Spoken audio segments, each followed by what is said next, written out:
कैसे हैं आप सब। उम्मीद करता हूं कि आप सब ठीक होंगे। आप लोगों का आईटी का एग्ज़ाम कल है और आज मैं आपके लिए लेके आ गया हूं सुपर मेगा रिवीजन। सारे चैप्टर से हम लोग जो है मेगा रिवीजन करेंगे, बहुत सारे क्वेश्चन सॉल्व करेंगे और इस चैप्टर को क्रैक करेंगे। ठीक है, सारे चैप्टर से मैं आपको इजी क्वेश्चंस और हार्ड क्वेश्चंस में दूंगा। सारे चैप्टर्स के हम 20 क्वेश्चंस करके इस चैप्टर को पूरी तरह से फिनिश कर देंगे। Part A and part B दोनों से 6 चैप्टर है, दोनों मिला करके, और सबसे 20 क्वेश्चन करते तो 120 क्वेश्चन आज हम पूरा का पूरा डिस्कस कर लेंगे और आपका जो है ये पूरा का पूरा चैप्टर बिल्कुल ही क्लियर हो जाएगा। कंसेप्ट एक भी कुछ भी नहीं यहाँ पे बचने वाला है। ठीक है, कल आईटी का एग्जाम है और हम आज सारा कुछ रिवीजन कर लेंगे ताकि हम लोगों को कल कुछ रिग्रेट ना रहे। अभी तक आपने कुछ नहीं पढ़ा है तो प्लीज़ जाके आप मेरे वीडियोस को देखो। अगर आपने अभी तक भी कुछ नहीं पढ़ा है, आप 1-2 घंटे पहले एग्जाम से पहले देख रहे हो, तो बस यही वीडियो देखो, आपके लिए इनफ है। आपको जितना स्कोर करना होगा आप इस वीडियो को देख करके उतना कर पाओगे। ठीक है, चलिए पहले क्वेश्चन के साथ स्टार्ट करेंगे। फ्रॉम कम्युनिकेशन स्किल्स से है ये हमारा क्वेश्चन। ठीक है, तो देखिए कम्युनिकेशन स्किल्स से जो पहला क्वेश्चन है वो बोल रहा है which of the following skills are important to communicate properly. कौन सा कम्युनिकेशन स्किल्स जरूरी है कम्युनिकेट करने के लिए प्रॉपर्ली। रीडिंग होनी चाहिए अच्छी, राइटिंग और स्पीकिंग तीनों अगर अच्छी है तभी कम्युनिकेशन स्किल्स अच्छा होगा। All of the above. Question number 2, the word communication come from Latin word, उसको क्या बोलते हैं, कम्युनिकेट। ए ऑप्शन जो है राइट हो जाएगा। ठीक है, आप मेरे साथ आंसर देते रहो, अपना टेस्ट करते रहो, आप कॉपी पेन ले सकते हो और अपना देख सकते हो कि आपकी रिटेंशन स्किल्स कहाँ है। ठीक है, चलिए तो dash are needed to communicate effectively with people. क्या जो नीड होता है कम्युनिकेटिव पीपल के साथ, तो वो आपके लिए कम्युनिकेशन स्किल्स, आईसीटी स्किल्स और सेल्फ मैनेजमेंट स्किल्स नहीं। ठीक है, चलिए question number 4, which of the following transmits sending the message through the one medium to another. वो क्या होता है, that is sender. Sender message को भेजता है। Question number 5, which of the following listen और अंडरस्टैंड्स द मैसेज। कौन में से लिसन करता है या अंडरस्टैंड करता है मैसेज को, वो होता है रिसीवर। रिसीवर, सेंडर जो होता है वो भेजने वाला होता है मैसेज को, रिसीवर उसको पढ़ता है और समझता है। Question number 6, the dash conveys the message to the sender in the form of feedback to complete the communication cycle. वो क्या होता है, रिसीवर। रिसीवर क्या भेजता है, फीडबैक। तो इसका जो है सी जो ऑप्शन है वो राइट हो जाएगा, रिसीवर इसका राइट आंसर हो जाएगा। Question number 7, a dash is use to transfer the message. क्या होता है use to transfer the message, वो है channel. B, that will be your answer, B channel. Question number 8, dash is are element of communication cycle. क्या है, सारे ही है, सेंडर रिसीवर चैनल। ये चैनल जहाँ पे जिससे मदद से आप मैसेज भेजोगे, सेंडर जो मैसेज भेजेगा, रिसीवर जो मैसेज लेकर के फीडबैक देगा। क्वेश्चन नंबर 9, सारी चीज़ें मैं एक्सप्लेन भी कर रहा हूँ क्वेश्चन के साथ साथ ताकि आपकी पूरी रिवीजन हो जाए। अगर 1-2 घंटे पहले या 1 दिन पहले आप इस चैप्टर को पढ़ रहे हो। ठीक है, अगर 1 दिन का टाइम है आपके पास तो आप इस पूरे चैप्टर की वीडियोस भी देख सकते हो और एमसीक्यूज 100 देख भी सकते हो। ठीक है, आप 2x का स्पीड पे भी इसे देख सकते हो उन वीडियोस को। अगर इस पर को 2x पे देखोगे तो अभी भी कुछ समझ में नहीं आएगा। ठीक है, dash is a sending message, B who is receiver here. तो ये जो सेंड मैसेज कर रहा है बी को, तो रिसीवर कौन है, बी। ये क्या हो गया, सेंडर। ये भी पूछा जा सकता है कि ये कौन है, तो सेंडर। तो देखो क्या बोल रहा है, dash is a receiver acknowledgement to response the message, तो that will be your feedback. ठीक है, क्या है नेक्स्ट क्वेश्चन। देखो नेक्स्ट क्वेश्चन क्या बोल रहा है कि which of the following is the method of communication. क्या है method of communication, face to face, email, notice, poster. तो सारे ही जो है एक कम्युनिकेशन के मेथड है। Question number 12, which of the following method is use to communicate quickly with one or many individual. ठीक है, तो वो क्या है, email. Email, that will be your answer.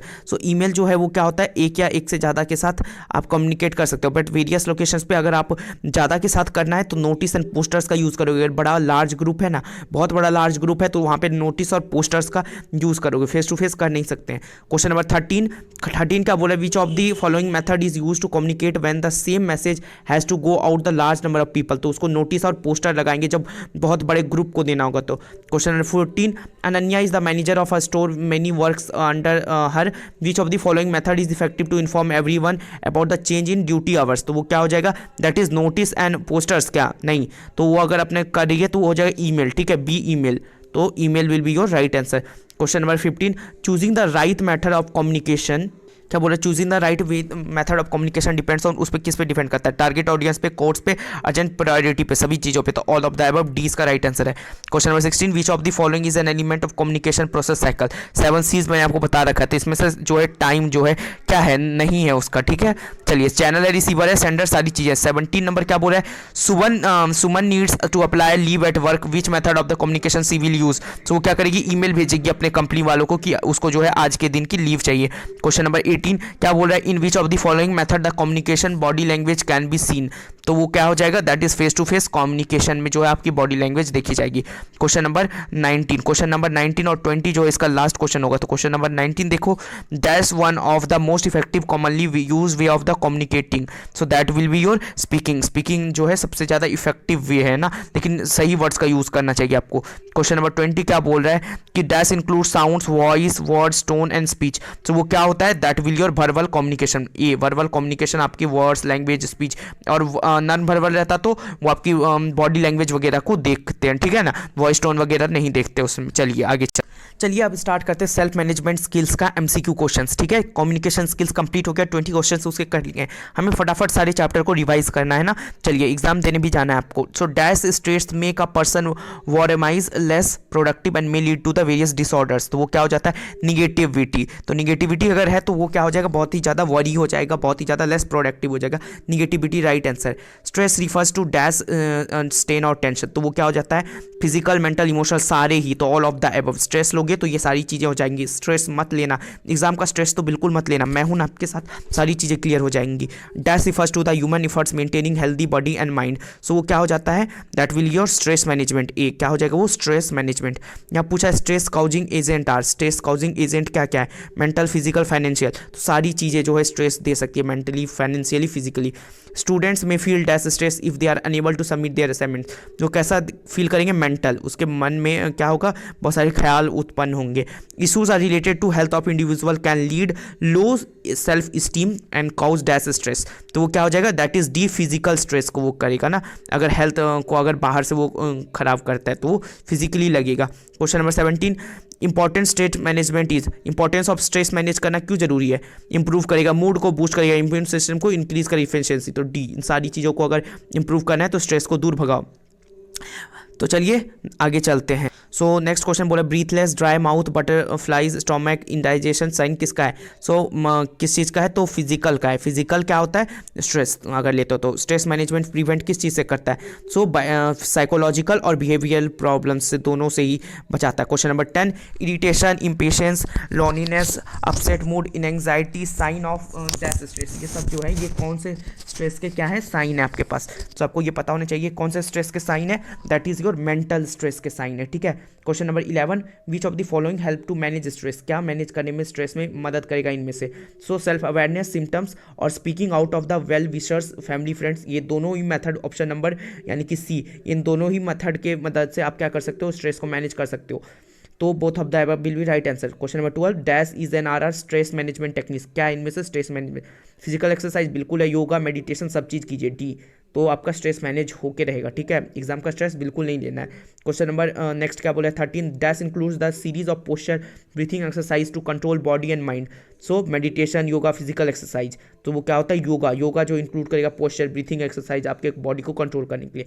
Exercise यहाँ पे नहीं होगा, उसमें पोस्चर की जरूरत नहीं पड़ती है उतनी। Dash is a practice where an individual suppose to focus her mind, तो वो होता है आपका meditation. Option number C will be your right answer, meditation में वो अपने माइंड पे फोकस करेगा। Question number 15, which of the following help to manage stress, क्या करेगा मैनेज करने में स्ट्रेस, दैट विल बी, क्या बोला है, recreational activities, watching movies help कर सकता है आपका स्ट्रेस मैनेजमेंट में। आप वेकेशंस पे जाओ फैमिली फ्रेंड्स के साथ, मैनेज करेगा। टॉकिंग, नेचर वॉक्स, बिल्कुल ठीक है, टेक आप लोग नेचर वॉक तो आपके लिए भी सही है, तो डी, सारी चीज़ें यहाँ पे जो है इंपॉर्टेंट है, ठीक है। Question number 16, self reliance means, self reliance जो है उसका मतलब क्या है, एबिलिटी टू वर्क इंडिपेंडेंटली, हाँ, तो take ownership of task assign to leave no stone untend in accomplishing, both of the above, ये दोनों ही जो है सेल्फ रिलायंस का मतलब होते हैं, ठीक है।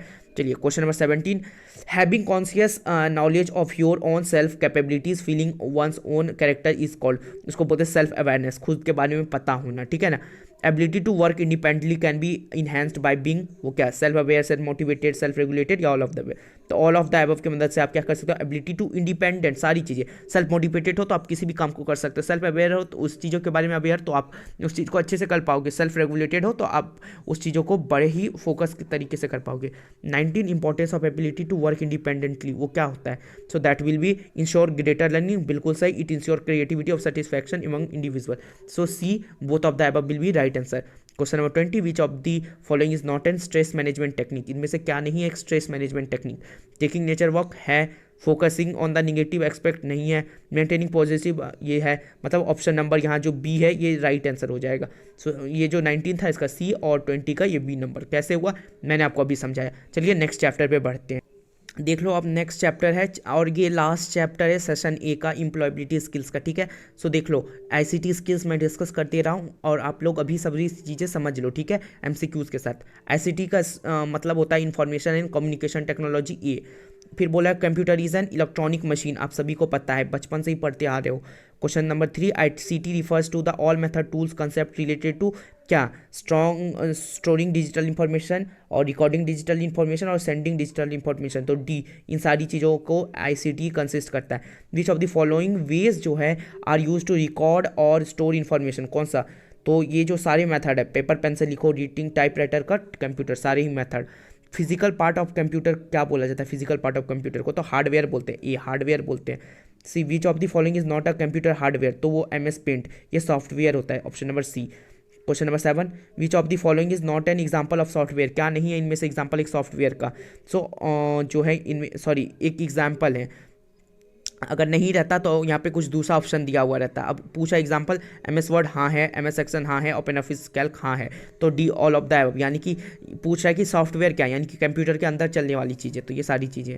8, act as an interference between user and communicator, वो क्या है, ऑपरेटिंग सिस्टम, ये ऑपरेटिंग सिस्टम जो है ऐसा एक्ट करता है। Question number 9, software that starts working as soon as which on computer is, वो क्या होता है, operating system, C operating system. Then hardware would not be able to function without, किसके फंक्शन नहीं, so that will software, so option number C, hardware work नहीं करेगा software का बिना। Question number 11, which of the following is output device, इसमें से कौन सा जो है आउटपुट डिवाइस है, सो मॉनिटर, स्पीकर, प्रिंटर, ये सारे ही आउटपुट डिवाइस है, ठीक है, इनपुट डिवाइस नहीं है। So D all of the above will be right answer. Question number 12, which of the following is a mobile operating system, so Apple iOS and Android, यानी कि C both of the above will be your right answer. कैसे, आपको पता है ये सारी चीज़ें। BIOS, BIOS stand बोलते हैं कि बेसिक इनपुट और आउटपुट सिस्टम, ए नंबर को बायोस का मतलब होता है, कंप्यूटर में आपने जाना है ना, बहुत बढ़िया। आइडेंटिफाई इनपुट डिवाइस क्या है, प्रिंटर नहीं, स्पीकर नहीं, मॉनिटर नहीं, सी माउस, ठीक है, सी माउस इसका राइट आंसर होगा।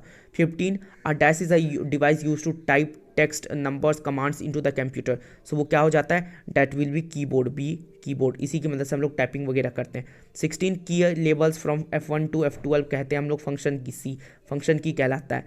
क्वेश्चन नंबर 17, द फंक्शन की जो है, जो फंक्शन की आप पूछ रहा है वो क्या है, that is F1 in the most program is to, वो किसके लिए यूज़ होता है, so open help, help dialog box use करने के लिए फंक्शन F1 का यूज़ किया जाता है। So question number 18, you can use the dash की टू मूव कर्सर, तो आपको सबको पता है इंटर और रिटर्न, यानी कि C both of the above. Navigation keys are, navigation keys क्या होती है, एरो कीज को बोलते हैं।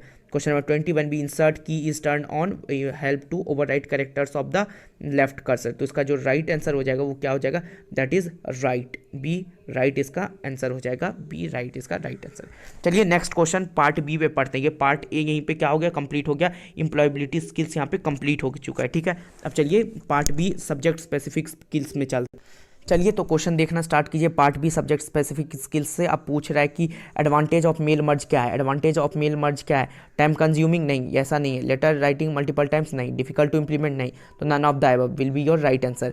फिर नेक्स्ट बोल रहा है list that contains name address etcetera which can change in every document, उसको क्या बोलते हैं, that will be called as nothing but your data source, उसको क्या बोलते हैं, data source.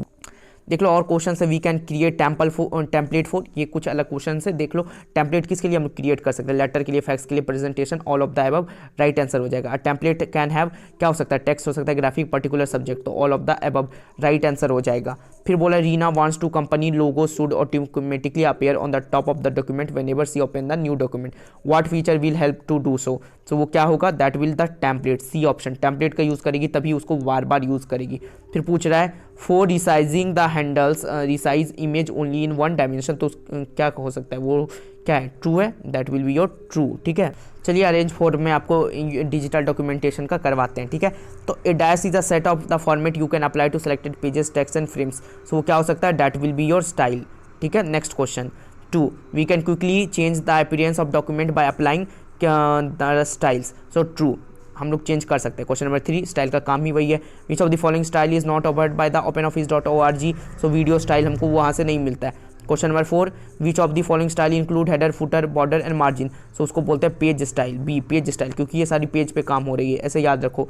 Which style affect the selected text as some font size bold italics, so वो क्या होता है character style, C character styles will right answer. 6, what is the shortcut key for opening styles formatting window, तो वो क्या हो जाएगा that is F11 की, सी F11 की हो जाएगा। 7, style and formatting window are available in dash menu, तो वो किस मेन्यू में होता है, format menu, A format menu में वो अवेलेबल है। Question number 8, fill format mode apply the styles in many different ways areas quickly, true और फॉल्स, तो वो क्या है ट्रू होगा, ठीक है। Question number 9, when we fill format mode is active dash click undo the fill format action, क्या करने पे अंडू हो जाएगा फिल फॉर्मेट एक्शन, तो राइट क्लिक करने पे, ठीक है। Next question, to quit the fill format mode press dash key, तो उसके लिए हम क्या प्रेस करेंगे, एक्सेप्ट की करेंगे ना, ESC जिसको की बोलते हो आप, जिसको हम लोग एक्सकेप की भी बोलते हैं। सो क्वेश्चन नंबर 11 बोल रहा है we can create style by, कैसे स्टाइल कर सकते हैं, ड्रैग एंड ड्रॉप से भी और न्यू स्टाइल सेलेक्शन से भी, तो C both of the above right answer है। फिर नेक्स्ट बोल रहा है we can create a new style by dragging selected text into the style formatting window, तो वो क्या हो जाएगा ट्रू, ये ट्रू हो जाएगा। नेक्स्ट बोला we can modify the predefined styles also, तो वो क्या है दैट इज ट्रू, हम लोग मॉडिफाई कर सकते हैं प्री डिफाइंड जो स्टाइल है। Question number 14, we can not copy paste the style from other documents, तो ये फॉल्स, कॉपी पेस्ट कर सकते हैं यहाँ पे। 15, image can be added to document, so उसको क्या बोलते हैं, कहाँ से कर सकते हैं, फाइल से भी, ओपन ऑफिस गैलरी से, डायरेक्टली स्कैनर से भी, so D all of the above answer right answer हो जाएगा। Question number 16, area where cut the copy image stored is, उसको क्या बोलते हैं दैट इज क्लिपबोर्ड, क्लिपबोर्ड पे वो स्टोर हो जाता है। Question number 17, shortcut key to copy images control plus क्या होता है दैट इज सी, कॉपी करने के लिए कंट्रोल प्लस सी, वी होता है पेस्ट के लिए, एक्स होता है कट करने के लिए, ठीक है, कंट्रोल प्लस एक्स कट के लिए। Question number 18, to open and insert picture dialog box we will click on dash menu, तो हम लोग इंसर्ट मेन्यू पे क्लिक करेंगे, ठीक है। Question number 19, click on dash menu to open gallery, किस मेन्यू पे क्लिक करोगे, टूल्स मेन्यू पे क्लिक करोगे और गैलरी को ओपन करने के लिए। क्वेश्चन नंबर 20 और लास्ट क्वेश्चन होगा इस सेशन का, सो देखिए which of the following is correct to open the picture tool bar, तो वो क्या होता है, सबसे पहले हम जाएंगे व्यू में, टूल बार्स, फिर पिक्चर, तो सी। तो इसी के साथ हमारा पार्ट बी का जो है चैप्टर नंबर 1 डिजिटल डॉक्यूमेंटेशन खत्म। अब चलते हैं next chapter that is electronic spreadsheet. चलिए फिर अब स्टार्ट करते हैं इलेक्ट्रॉनिक स्प्रेडशीट से क्वेश्चंस। तो क्वेश्चन नंबर 1 बोला है dash allow you to gather data from different worksheet to है मास्टर वर्कशीट, तो वो क्या होता है हमारा डाटा कंसोलिडेशन, ढेर सारे वर्कशीट से एक जगह गैदर करना डाटा कंसोलिडेशन होता है, ठीक है। Question number 2, consolidate option available under dash menu, तो वो कहाँ होता है डाटा मेन्यू में आपको कंसोलिडेट ऑप्शन मिल जाता है इलेक्ट्रॉनिक स्प्रेडशीट में, ओपन ऑफिस कैल्क या फिर आपके माइक्रोसॉफ्ट के एक्सेल में। Data can be consolidated from 2 sheets only, नहीं फॉल्स, बहुत सारी शीट से कर सकते हैं। Question number 4, we can consolidate data by, कैसे, तो रो और लेबल और कॉलम लेबल, तो रो और कॉलम दोनों से कर सकते हैं, तो C both of the above इसका राइट आंसर हो जाएगा। 5th number question, which of the following functions are available in consolidate window, तो वो कौन सा ऑप्शन अवेलेबल होता है, ऑल ऑफ द अबव, यानी मैक्सिमम मिनिमम काउंट सारे ऑप्शन ही अवेलेबल होते हैं। Question number 16, in which option we have to specify the target range where we want to result display, so उसको क्या बोलेंगे, source data range, copy result to, need result at, और या फिर बोलेंगे टारगेट रेंज, तो उसको बोलते हैं कॉपी रिजल्ट टू, यानी कि 20 का राइट आंसर हो जाएगा, ठीक है। क्वेश्चन नंबर 7 बोल रहा है अगर आप सेलेक्ट करते हो dash then any value modify हो सकता है सोर्स रेंज और ऑटोमेटिकली, ठीक है, अगर टारगेट रेंज को अपडेट किया आपने, सो उसको बोलते हैं लिंक सोर्स डाटा, ठीक है, ए लिंक सोर्स डाटा बोलते हैं उसको, ठीक है। चलिए क्वेश्चन नंबर 8 बोलते हैं which option is use to name a range of cells, अगर रेंज ऑफ सेल्स का नेम देना है तो आपको बोलते हैं उसको डिफाइन रेंज, ठीक है। Question number 9, define range option available dash menu, कहाँ पे मिल जाएगा आपको, तो डाटा मेन्यू में मिल जाता है, डाटा मेन्यू में आपको मिल जाता है। Question number 10, the text in the row, अब जो बोल रहा है the text in the row label और column must be identical otherwise new rows और column will be inserted, true और फॉल्स, तो ये क्या है ट्रू है। सब टोटल्स क्या है, सब totals dash data range in the array, तो वो क्या हो जाता है ऐड, सब टोटल्स हमको पता है सब टोटल्स बोल रहा है तो यहाँ ऐड करने का ही काम है। क्वेश्चन नंबर 12, सब टोटल्स अवेलेबल इन कौन से मेन्यू, टूल में, फॉर्मेट में, इंसर्ट या डाटा, सो वो आपको डाटा मेन्यू में सब टोटल्स का ऑप्शन मिल जाता है। Question number 13, in subtotals we can select up to dash of group of arrays, so वो क्या कर सकते हैं 3 ग्रुप ऑफ एरेज को वहाँ पे डाल सकते हैं। Question number 14, identify the correct sequence, यहाँ पे आप आइडेंटिफाई कर सकते हैं सारे आंसर्स को एक बार वीडियो पॉज करके, बट मैं आपको सही ऑप्शन बता देता हूँ कि फर्स्ट हम लोग सेलेक्ट करेंगे डाटा को, देन हम लोग क्या करेंगे सब टोटल्स विंडो को ओपन करेंगे, सो ऑप्शन बी जो है राइट हो जाएगा। Question number 15, scenarios are the tool to dash question. तो मैंने आपको पढ़ा रखा है कि सिनारियोज जो क्वेश्चन है वो व्हाट इफ क्वेश्चन के लिए होता है। किसके लिए होता है? व्हाट इफ क्वेश्चन के लिए। C option. Question number 16, each scenario has name. True, सभी सिनारियो के नेम होते हैं, सही बात है। Question number 17, scenario option is available in dash menu. किस मेन्यू में वो अवेलेबल होता है? तो वो कहाँ होता है? टूल्स मेन्यू में, ठीक है। बी, टूल्स मेन्यू में सिनारियोज अवेलेबल होते हैं। अब question number 8, we print a spreadsheet only if the content active scenario is printed. तो दैट इज ट्रू, ये वो क्या हो जाएगा? True. Question number 19, we can shift from scenario to another by. कैसे कर सकते हैं? नेविगेटर से वो हम वहाँ से शिफ्ट हो सकते हैं। Question number 20, we can create only 3 scenarios for a given range of cell. So क्या है? फॉल्स। नहीं, ऐसा कुछ भी नहीं है। क्वेश्चन नंबर 21 भी दिखा देते हैं आपको, which option is suitable to calculate the effect of the different interest rate on the investment. क्या वो सिनेरियो है, सब टोटल है, कंसोलिडेट या none of the above? So क्या होता है? A, scenarios. वो क्या है? सिनेरियोज है। सो इसी के साथ इलेक्ट्रॉनिक स्प्रेडशीट यहीं पे ओवर होता है। RDBMS पे हम लोग चलते हैं। फाइनली हमारा लास्ट चैप्टर है पार्ट बी का, और वो है RDBMS। जल्दी से समझते हैं RDBMS क्या है। रिलेशनल डाटाबेस मैनेजमेंट सिस्टम को हम लोग अभी समझने वाले हैं, ठीक है। चलिए, बोल रहा है database is a organize collection of dash. किसका ऑर्गेनाइज कलेक्शन है? तो डाटा का। ए, ऑफ कोर्स डाटा का ही ऑर्गेनाइज कलेक्शन है। Question number 2, which of the following software is appropriate to store data about school students. तो वो क्या हो जाएगा? MS एक्सेस, ठीक है। मैंने इस पर आपको काम करके बताया प्रैक्टिकल वीडियो में। Which of the following is not an database program. MySQL है, ओरेकल है, राइटर नहीं है, ठीक है। तो सी जो है राइटर, इसका राइट ऑप्शन हो जाएगा। Question number 4, dash store the data in a single table. कौन स्टोर करता है data in a single table को? तो ए, फ्लैट फाइल वो होता है। Question number 5, dash are the dedicated computer that host the actual databases and run only DBMS related software. तो उसको बोलते हैं डाटाबेस सर्वर। सी, मैंने बताया भी था कि डाटाबेस सर्वर क्या होता है। एक किसी भी कंप्यूटर को हम लोग सर्वर की तरह स्थापित कर देते हैं। GUI act as an front end of database server act as, वो कैसा? तो बैक एंड के जैसा एक्ट करता है। बी याद रखोगी, GUI act as front end. कौन फ्रंट एंड के जैसा एक्ट करता है? GUI। और डाटाबेस जो है कैसा एंड करता है? बैक एंड की तरह करता है। डुप्लीकेशन ऑफ डाटा को क्या बोलते हैं? तो रिड्यूएंसी कहते हैं। डुप्लीकेट अगर करें ना डाटा को तो रिड्यूएंसी बोलते हैं उसको। Question number 8, which of the following is not an advantage of database. क्या नहीं है एडवांटेज डाटाबेस का?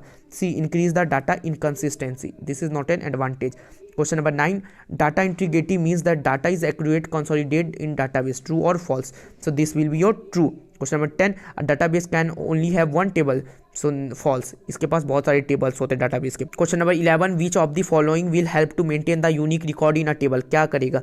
सो B, primary key. Which of the following field is a table book act as an primary key. तो वो क्या होगा? That is book underscore number. तो कौन सा राइट आंसर है? ए, राइट आंसर है। Question number 13, when primary key is a made up of 2 or more column then it is called dash key. तो that will call composite key. C, composite key. Question number 14, duplicate values can be entered in the primary key. So that is true और false? तो that is false. A key which is referring to primary key to another table is called dash. तो that will be called D, foreign key बोलते हैं उसको अगर दूसरे जगह से ला रहे हैं तो, है ना। Question number 16, a field which is for each and every record called primary key. सो वो क्या होता है? यूनिक होता है। सी, यूनिक होता है वो, ठीक है।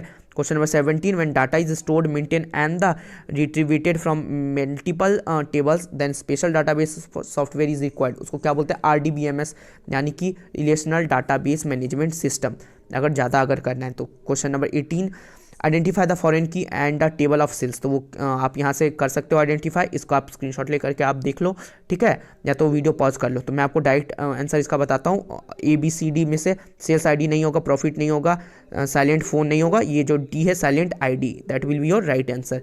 Question number 19, which of the following is not valid field of a student. तो सैलरी नहीं है उसके लिए, ठीक है। Question number 20, there can be multiple primary key in a table. So false, नहीं, वहाँ एक ही होगा, ठीक है। तो that will B D your answer, ठीक है। सो क्वेश्चन नंबर 21 देख लेते हैं और लास्ट क्वेश्चन होगा। So in RDBMS data is organize in the form of, कैसे करते हैं? तो रोज एंड टेबल के फॉर्म में कर देते हैं। That is will be your table. A, table इसका राइट आंसर हो जाएगा, ठीक है। सो फॉर दिस हमने सारे चैप्टर से 20 MCQs और एक्सप्लेनेशन करके पूरे चैप्टर को अच्छी तरीके से समझ लिया। और एक भी कोई भी डाउट है तो प्लीज़ मुझे कमेंट्स में बताना। आप इसे 1 घंटे पहले देखो एग्जामिनेशन से, या फिर 1-2 दिन पहले देखो, आपकी सारी कंसेप्ट क्लियर हो जाएंगे, आपकी MCQs की प्रैक्टिस हो जाएगी। 20 MCQs करके हमने आपको करवा दिया है सारा चैप्टर एकदम finish. Part A part B हमने आपका टर्म 1 के लिए हो गया है पूरा। सो फिर मिलते हैं in the next video with the next session. अब देखते हैं आईटी के बाद आपका जो भी सब्जेक्ट है एसएसटी, तो उसकी सारी वीडियोस एंड आप रिवीजन वीडियोस आपको अवेलेबल हो जाएंगी विद द एमसीक्यू। ठीक है, till then take care and bye bye.